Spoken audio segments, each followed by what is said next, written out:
set. It's go time. Welcome to the show, you guys. I appreciate you being here.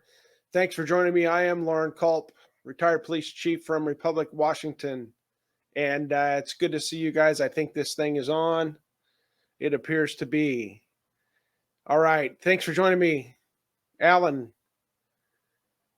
Bill, Monica, Jessica, so many. Thank you so much. And special shout out to Rachel Kretz from Yakima. I see your messages and I keep missing them, but I appreciate you being here. I appreciate you all being here. We've got some important decisions coming up, you guys. Very important. There's an election coming up here in November. And not only are we looking to take back the House and get rid of Nancy Pelosi, but looking at the Senate as well. And no matter whether Republicans take the majority in the Senate or not, we need new leadership, right? And that's kind of the subject of this show tonight. And I've got some video clips to show you guys to back up why I'm saying what I'm saying. But Mitch McConnell is weak. Mitch McConnell is a globalist. He's part of the swamp. He needs to go. That should be obvious to all of you. He has to go. Like I said, whether Republicans take back the Senate and get the majority or not, Mitch McConnell should not be the leader of the Republicans in the Senate. Well, who do you recommend then, right? That's the question. That's the obvious question. Well, I highly recommend that Rand Paul become the leader of the Republican Party in the Senate. And I'm going to show you video clips to back up what I'm saying and why. The guy knows what's going on. He's not part of the swamp. And I've got video proof of that. So thank you guys for being here. And don't forget my sponsors. MinutemenCoffee.com. MinutemenCoffee.com. Excellent coffee. That's all I drink. And don't forget about ChiefCulp.com, where you can get your patriotic swag, my books, hats, shirts, everything patriotic. ChiefCulp.com and MinutemenCoffee.com. So check out this video that I've put together, and I'll be back to talk to you here in a minute. Don Amon here, president and founder of Minutemen Coffee. Want to welcome you to the coffee revolution. We may not be everybody's cup of tea, but we are the coffee for we the people. Come join this coffee revolution, see what all the hype is about, and help us restore the republic. We're not even debating the real answer to this. We're like, just print up the money and shovel it out the door. The deficit be damned. The threat of the destruction of our currency be damned. But it's a sort of foolish economic sense, makes no economic sense. Sure, it stimulates things, but it destroys the currency and destroys the foundation of the country. We have the Federal Reserve who can print up money to buy our debt, but all that does is cause inflation. Even with inflation not spiking, we've lost 17% of the dollar over the last several years. The other thing is we're printing up so much money that there's going to be real inflation. And I think there's going to be a day in which people wake up and say, oh, my goodness, what have we done to our country?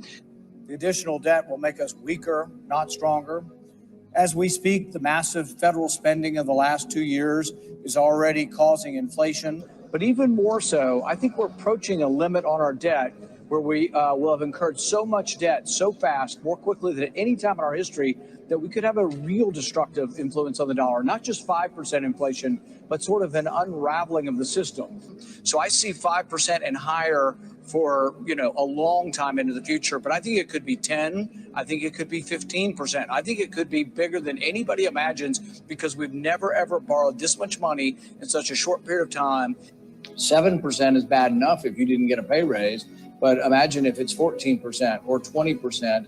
Or lo and behold, what if the Democrats make us Venezuela, where you have 100% inflation a month or a week, and they destroy the currency? And this is my prediction. I think because the many people in government, I wasn't one of them, but many people in both parties borrowed $6 trillion in the last 2 years. When the Federal Reserve flooded the marketplace with all that money, they have caused inflation. one of the ways inflation evolves and either gets better or worse is interest rates rise also. So interest rates rise, sometimes even worse than the inflation, above the inflation, and then you end up having a recession. Here we go. What a day. Breaking just moments ago, U.S. economy shrinking for the second straight quarter. That means a recession is well underway. Dr. Fauci, the idea that a government official like yourself would claim unilaterally to represent science, that any criticism of you would be considered a criticism of science itself, is quite dangerous. Central planning, whether it be of the economy or of science, is risky because of the fallibility of the planner. It would not be so catastrophic if the planner were simply one physician in Peoria.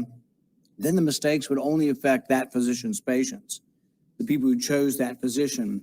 But when the planner is a government official like yourself who rules by mandate, the errors are compounded and become much more harmful. A planner who believes he is the science leads to an arrogance that justifies, in his mind, using government resources to smear and to destroy the reputations of other scientists who disagree with him. In an email exchange with Dr. Collins, you conspire, and I quote here directly from the email, to create a quick and devastating published takedown of three prominent epidemiologists from Harvard, Oxford, and Stanford.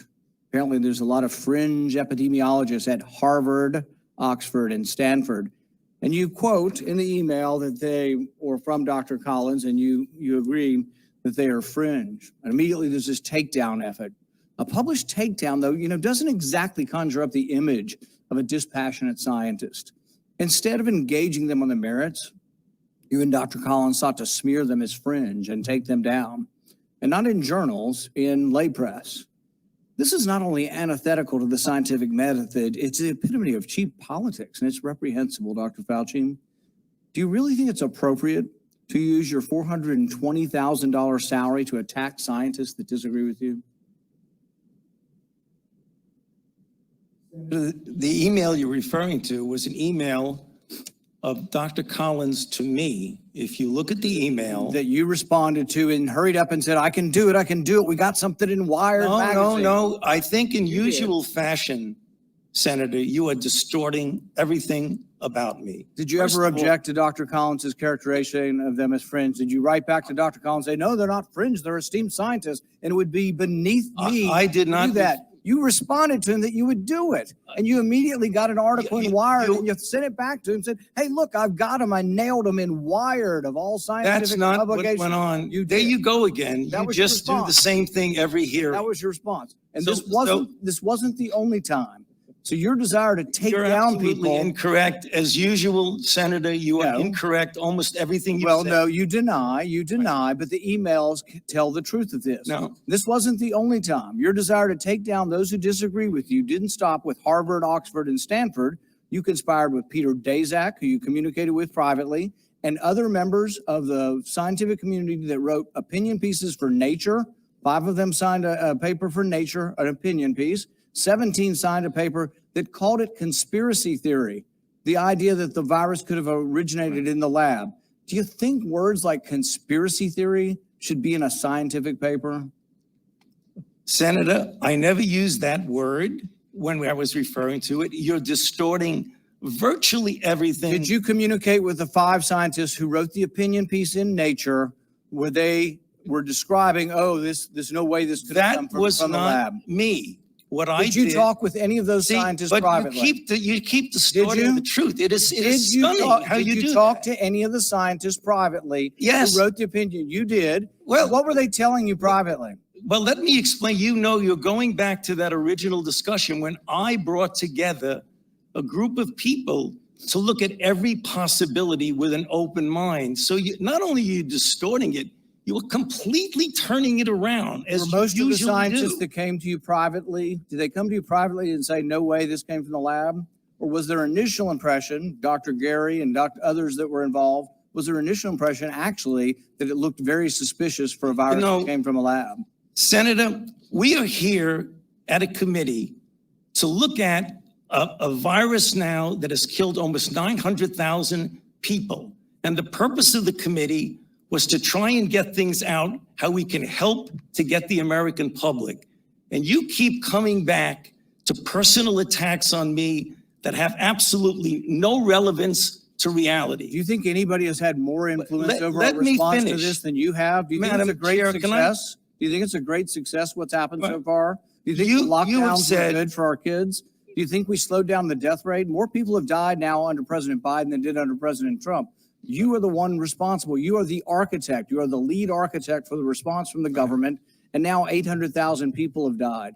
Right. So you think it's a winning success, what you've advocated for government? Senator, first of all, if you look at everything that I said, you accuse me of in a monolithic way telling people what they need to do. Everything that I've said has been in support of the CDC guidelines. Wear a mask, get boosted. And you've advocated vaccine- to make it coercive and Take a done look through at force, and everything you've that I advocated that it said. be done by mandate. But You've advocated that your infallible opinion be dictated by law. Right. He's doing this for political reasons. What you need to do is, he said in front of this committee. You think your takedown of I three was- prominent I was- epidemiologists was not You- political? You don't want me That to was my finish, because question. you know what I'm going to say. That was Senator- the question. Were Senator, you we political will- in taking at this- down at these this three point- prominent Senator epidemiologists? Paul, if you. So you are making a catastrophic epidemic for your political gain. So the You only have thing that- the politically only thing attacked that I your can- colleagues and in a politically reprehensible The way only thing that I attacked their could think of- reputations. Okay, You your won't time defend is them. up. We want to know whether Senator or not Paul. people got money from the people who made the manufacturing. Senator Paul, your vaccine. time is long over expired. I gave you- So you really are the only honest actor who is taking it to Dr. Fauci, who is so horribly conflicted. Now, for you, what is the most troubling conflict of interest that he has? Well, the thing is the entire pandemic, if it came from a lab, the fact that he approved the research and funded the lab would draw culpability to himself, culpability to the NIH, culpability to all of these people who made the unwise decision to send money to China to do dangerous research. So that's why they steadfastly resist this. But if you look at the early emails when they first discovered the sequence, the RNA sequence of this virus, January 31st of 2020, they are quite frightened. There's harried emails going back and forth till 2:30 in the morning. And all of the initial scientists are saying to him, holy cow, we've looked at the sequence and it looks like it's been manipulated in the lab. In fact, it has a cleavage site. This is the way the virus cleaves or gets into the cell that we don't see in nature typically, and that the Chinese last year asked us for money to do exactly that research. So all kinds of alarms and bells went off for a day or two. And then we have another couple of emails where Dr. Collins and Dr. Fauci are talking about how they are science and saying that, wow, this would be really damaging to science and to NIH and to all the taxpayer money we get, and also to themselves personally. So they began a cover-up, and I think it's the biggest cover-up probably in the history of science. And we will get to the bottom of this, because I promise you there's going to be a paper trail, and there's not been any interest from Democrats. But should we win in November, I will use every bit of subpoena power to get every bit of data. We will bring Fauci under oath. We will bring all of those scientists under oath, and we will get to the bottom of this. There are people who sit on those vaccine committees who decide what the rules are for all of us and where we can and cannot go. Could they be getting royalties, and could they be enriched from the vaccines that they are forcing into people's bodies? So we've asked this question over and over again. Fauci and others have refused to answer any questions. They're steadfastly refusing to answer any questions, but a judge, through the Freedom of Information Act, required that they release some emails. They released them, but they blanked them all out except for the total amount of royalties. But it's not a small amount. 1,800 scientists received $193 million, but they won't tell us from which companies to which scientists. Royalties from the two companies that make the vaccine, or three companies that make the vaccine. And if they are, they shouldn't be on the committee. The best way to think of this is, let's say your local school board is going to vote to buy new textbooks, and one of the members of the school board owns the textbook company.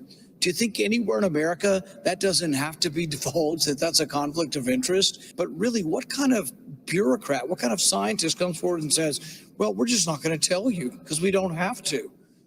Yeah, and the thing is there's an enormous disconnect between those in Washington and those on the ground. Like in Kentucky, we lost 40 people to severe flooding recently in eastern Kentucky. Hundreds of homes were lost, and I was just out there. Not one person said, "Can you please send more money to Ukraine?"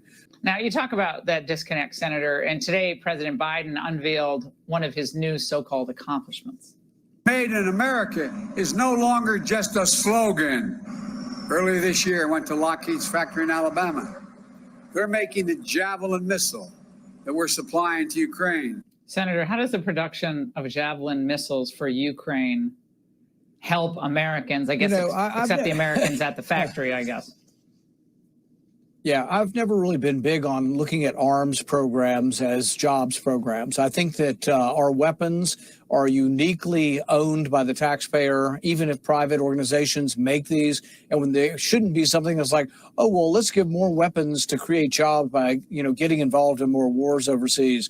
No, we don't really have the money to do this. We're $30 trillion in the hole, and it's inflationary. You borrow more money to buy weapons, it also causes inflation. And so really what I hear still around Kentucky and around the U.S. is my gas costs so much, we can't go on vacation this year. The groceries cost so much. I'm a senior citizen. My check is getting thinner and thinner. I can't afford to do the things I want to do because of inflation. And they all instinctively know this is from the massive debts, the massive borrowing, and the huge COVID lockdowns and all the mistakes that were foisted upon us by Democrats, by Biden, by the Democrat Congress. And so I think there's a huge wave building. I really still think there's a huge wave building I do too. of discontent, and people are going to want to throw the bums out who have caused all this inflation. So there you have it. All the evidence that I've laid out. Mitch McConnell is weak. He doesn't stand up for us. He doesn't stand up for America. He stands up for himself and the swamp and the globalists. Rand Paul was right and is right about the economy. Government spending is what's causing inflation. He's right about Fauci. I don't want to see that guy on trial and punished. So leave a comment. Let me know what you think. Don't forget, I'm moving mostly probably to YouTube eventually. I'll keep trying to do these lives, but Facebook stomps on me pretty darn good. So they keep asking me for money. $150 and I could get 6 more people to see my posts. Well, no thank you, Facebook. You can, all right, just no thanks, Facebook. But I'm getting tired of them stomping all over me and not letting my messages get out. Shadow banning should not happen. So anyway, keep that all in mind, and let's take back this country. Never give up. Always stand for America. Never give in.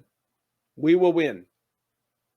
This fight for our country, we will win. And no matter what, God is always in charge. Don't forget that, you guys. God bless you. Thank you for being here tonight. Take care.